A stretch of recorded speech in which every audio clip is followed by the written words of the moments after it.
So ito pala yung plano ni Zoro mga tol, pinagsabong niya nga si Brogy at Dory. Malalaman na nga natin yung totoong kaugnayan ni Brook kay Gunko at mukhang palpak na nga ang gagawing pag-kidnap ng mga Holy Knight sa mga batang giant dahil sa kagagawa ni Sommers. So One Piece Chapter 1173 spoiler at ang title nga nito ay Generation of Warriors. At nagsimula nga ang chapter sa napakatinding plano ni Zoro mga tol. Tumalon nga siya sa ulo ng isang giant at mula nga dyan i-slash niya lahat ng mga giant na Nadome River Sea. Dahil dyan kaharap niya na nga si Brogy at Dory at lalabanan na nga si Zoro. Pero sa pag-atake nga ng dalawang mga tol, silang dalawa mismo si Brogy at Dory yung nagkatamaan. Kaya dahil dyan nabigla nga raw si Zoro at ang iba pa sa mga pangyayari. So bali wala nga sinabi rito mga tol kung yun ba talaga yung plano ni Zoro. Pero ganun nga yung kinahinatnan kung saan mukhang maglalaban nga muli si Brogy at Dory. Hindi na nga bago to dahil alam naman natin na naglaban na nga sila sa loob pa ng 100 years. At maring magpatuloy nga yun dito mga tol dahil sa nagkabanatan nga ang dalawa. Meanwhile, eto naman si Brook mga tol kung saan ni-reveal niya nga ang tunay na pangalan ni Gunko. Isa nga itong prinsesa na ang pangalan Shiri o Shuri. Kabilang daw si Gunko sa isang royalty at nakilala nga raw ito ni Brook dahil sa mga features tulad ng asul na buhok at two-tone yung mata nito. At tinawag nga rin daw ni Brook si Gunko na father-killing princess. At ang lalaki nga raw na yun na pinatay ni Gunko ang benefactor ni Brook. So lumalabas mga tol na pinatay nga ni Gunko ang sarili niyang tatay na amo nga nitong si Brook. At kung maalala natin sa pagpapakilala ni Brook kay Luffy sinabi niyang isa nga raw siyang leader ng battle convoy ng isang kingdom. So siguradong yun na nga yung kingdom kung saan prinsesa si Brook, kung saan napatay nga ni Gunko ang hari nito, ang sarili niyang ama. So dahil nga dyan mga tol parang matatauhan daw si Gunko at maabot na nga raw sana ito ni Brook. Pero mula nga dyan nag-take over daw muli si Im sa katawan ni Gunko at naghanda nga ito para atakihin si Brook. Pero nakasigaw pa nga si Gunko dyan mga tol at sinabi kay Brook na tumakbo na nga raw ito. So parang pareho kay King Harold mga tol kung saan may consciousness pa nga ito pero hindi niya na nga talaga makontrol yung katawan niya. At obviously siguradong ito nga yung dahilan kung papaanong napatay ni Gunko ang sarili niyang ama. Siguradong dahil sa kontrolado nga siya no ni Im sama. So ngayon matindi nga itong mga tol dahil ang kaharap nga ni Brook ang main villain ng kwento na si Im sama. Tatakbo nga kaya talaga si Brook o kaya naman maninindigan nga siya kakaharapin si Im sama at ililigtas si Gunko. So titingnan na nga lang natin kung ano yung mga mangyayari dyan. Well anyway, etong si Gerd at Goldberg naghahanda na nga para umatake dun sa nanay na Nightmare Monster at pati na nga rin daw dun sa dalawang general. Pero pinigilan nga sila ni Road dahil sa gusto nga nitong sumali sa atake. Kaya mula nga dyan tinarget nga nilang ang tatlong Nightmare Monster. Ginamit nga nila ang ataking Roaring Nation kung saan parang pareho nga raw ito sa Warrior Nation attack ni Brogy at Dory. At yun dahil sa napakatinding minatawang atake ng tatlo, yung nanay na Nightmare Monster mga tol nalaglag kay Sommers. Pero binanatan nga raw ito ni Sommers siguro para hindi tumama sa kanya. Kaya ang nangyari mga tol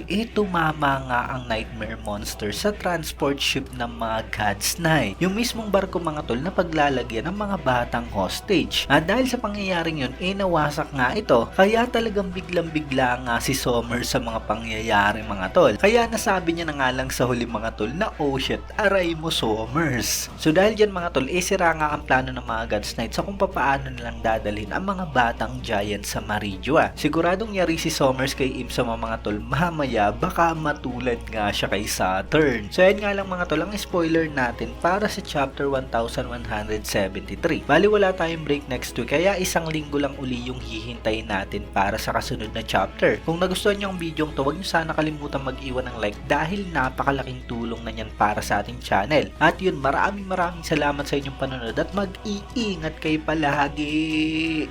Bagang!